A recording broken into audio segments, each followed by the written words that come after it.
दोस्तों, इजराइल और हमास के बीच जो युद्ध चल रहा है, जिसमें गजा पट्टी पर रोज लगातार बम बरसाए जा रहे हैं, मौजूदा हालात में गजा को दो हिस्सों में बांटकर इजरायली सैनिक जमीनी हमला कर रहे हैं।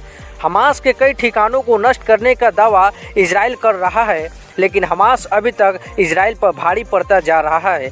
इसी बीच एक खबर निकल कर आ रही है इजराइल की तरफ से कि वो 90,000 फिलिस्तीनी वर्करों को रिप्लेस कर रहा है, जिससे इजराइल के बड़े बड़े कंपनियों के कंस्ट्रक्शन का काम पूरी तरह से ठप हो गया है, क्योंकि ज़्यादातर फिलिस्तीनी वर्कर ही उस कंपनी में काम कर रहे थे। इसी को लेकर इजराइल सरकार ने अपने दोस्त भारत से तत्काल मदद मांग रहा है, ताकि फिर से कंस्ट्रक्शन का काम शुरू करने का मौका मिले। इसी को लेकर इजराइल ने भारत से 1 लाख वर्कर की तत्काल मांग की है।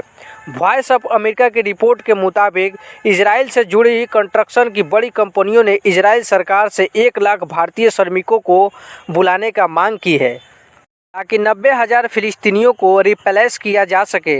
7 अक्टूबर को हमास की ओर से हुए हमले के बाद फिलिस्तीनियों का काम करने का परमिट रद्द कर दिया गया है। इजराइल में कंस्ट्रक्शन से जुड़ी कंपनियों में पारंपरिक तौर पर फिलिस्तीनी वर्कर ही काम कर रहे थे, लेकिन हमास के हमले के बाद उन वर्करों की ज़िंदगी भी बर्बाद हो गई। इन लोगों को काम से भी हटा दिया गया। इस कारण अब इजराइल में कंस्ट्रक्शन का काम पूरी तरह से ठप हो गया है। जिन बिल्डिंगों में कुछ दिन पहले लगातार कंस्ट्रक्शन का काम हो रहा था, वो साइट अब पूरी तरह से खाली है।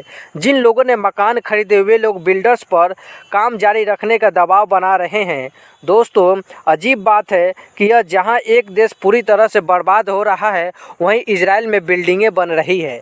दोस्तों, अब देखना यह है कि भारत सरकार इजराइल कंस्ट्रक्शन कंपनियों के काम के लिए अपनी श्रमिक भेजती है या नहीं। यह खबर उन लोगों के लिए भी ज़्यादा अच्छा है जो इजराइल का सपोर्ट करते हैं और इजराइल जाने के लिए बेचैन रहते हैं। फिलहाल दोस्तों, भारत सरकार ऐसा करेगी या नहीं, अपनी राय कमेंट में ज़रूर